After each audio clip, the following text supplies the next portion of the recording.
মাত্র 2 পিস পাউরুটির ম্যাজিক। কি ভাবছেন ম্যাজিকটা কি? সকালে নাস্তার পর বেঁচে যাওয়া 2 পিস পাউরুটি দিয়ে বিকেলের একটা ম্যাজিক্যাল নাস্তার রেসিপি করে দেখাবো। Hello everyone, welcome to cook with Plabani. 2 piece পাউরুটি দিয়ে কি এমন ম্যাজিক্যাল নাস্তা তৈরি করে দেখাবো তা যদি জানতে চান পুরো ভিডিওটাই মনোযোগ দিয়ে দেখতে হবে।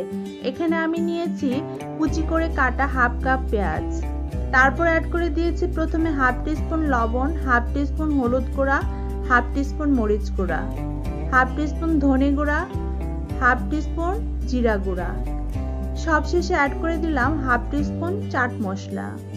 তারপর দিয়ে দিচ্ছি কিছু কাঁচামরিচ কুচি, ঝালের পরিমাণটা আপনারা কমিয়ে বাড়িয়ে দিতে পারেন, কিছু ধনিয়া পাতা কুচি। এবার সবগুলি উপকরণ ভালো করে মেখে নেব। আর এই উপকরণগুলো যে মাপে নিয়েছি 2 পিস পাউরুটির জন্য পারফেক্ট। আপনারা যদি বেশি পরিমাণ পাউরুটি নেন উপকরণগুলো বাড়িয়ে নেবেন। এখন 2 পিস পাউরুটি পানিতে ভিজিয়ে হাত দিয়ে চেপে চেপে ভালো করে পানিটাকে ফেলে নিচ্ছি। এখন সেই ম্যারিনেট করা পেঁয়াজের মিশ্রণটাতে পাউরুটির পিসগুলো দিয়ে ভালো করে মেখে নেব। মাখা হয়ে গিয়েছে, এ পর্যায়ে অ্যাড করে দিচ্ছি একটি ডিম। ডিমটা দিয়ে আবারও ভালো করে মেখে নেব। ডিমটা দেওয়ার পর এটা কিন্তু নরম হয়ে যাবে, এতে কোনো সমস্যা নেই। ভাজার পর এটা একদম ঠিকঠাক সেট হয়ে যাবে। ভাজার জন্য প্যানে পরিমাণ মতো তেল গরম করে নিয়েছি। এখন পাউরুটির মিশ্রণটাকে গোল গোল শেপে বসিয়ে দিচ্ছি।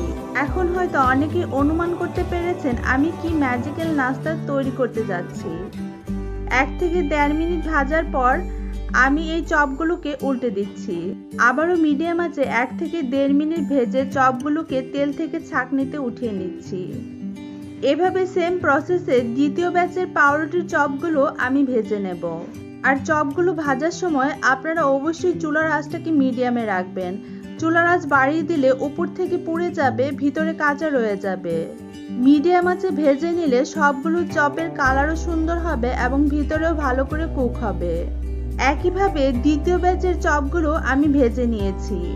তো ফ্রেন্ডস, তৈরি হয়ে গেল সকালের নাস্তার পর বেঁচে যাওয়া 2 পিস পাউরুটি দিয়ে ম্যাজিক্যাল বিকেলের নাস্তা পাউরুটির স্ন্যাক্স বা bread snacks, bread onion snacks কিংবা পাউরুটির পেঁয়াজও বলা যেতে পারে। যে যেটাই বলেন, খেতে কিন্তু অসম্ভব মজা হয়েছে। যারা পুরো ভিডিওটা মনোযোগ দিয়ে দেখেছেন শেষ পর্যন্ত, আপু ব্রেড দিয়ে কি তৈরি করতে চলেছে তাদেরকে অসংখ্য ধন্যবাদ। অবশ্যই বাসায় এটা ট্রাই করে আমাকে কমেন্টসে জানাবেন কেমন হয়েছে এই রেসিপি।